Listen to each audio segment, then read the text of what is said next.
And just because you didn't know what you're doing, that's no excuse. It doesn't exonerate you from liability.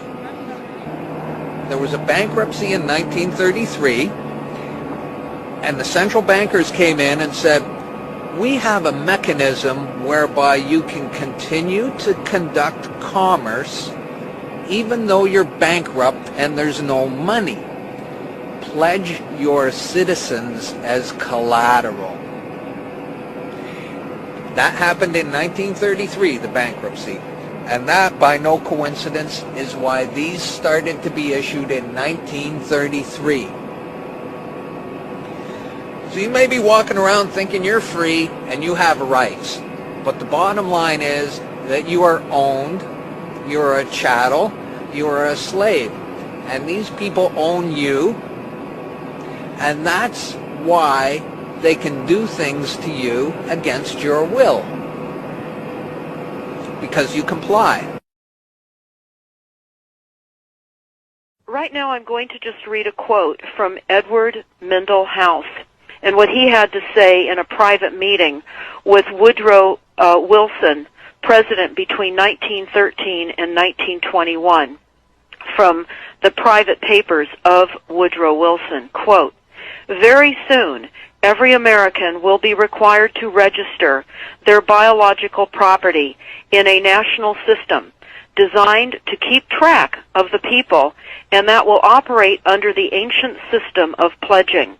By such methodology, we can compel people to submit to our agenda, which will affect our security as chargeback for our fiat paper currency.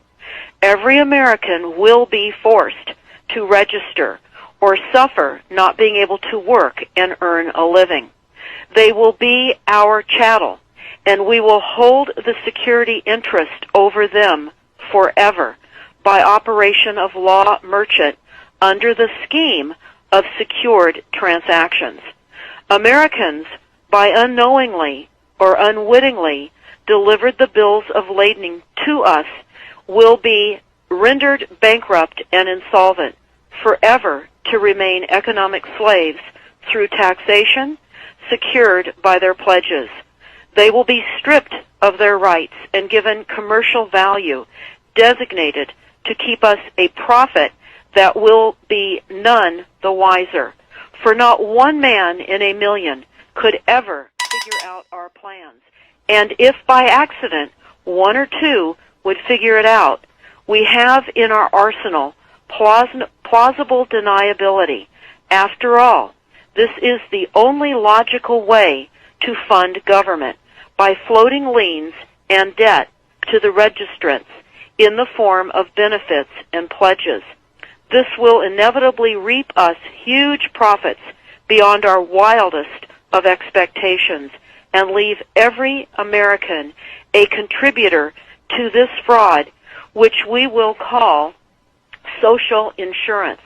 Without realizing it, every American will insure us for any loss we may incur, and in this manner, every American will unknowingly be our servant, however begrudgingly.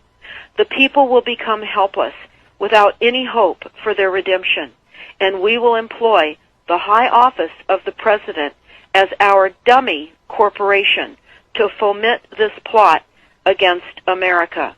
Having established plausible deniability, even if people become enlightened that they had a remedy and pursued it, the attorneys, judges, and legislators could claim that they did not understand the people's claims, especially if the technical requirements for achieving it were not followed pursuant to statutory requirements.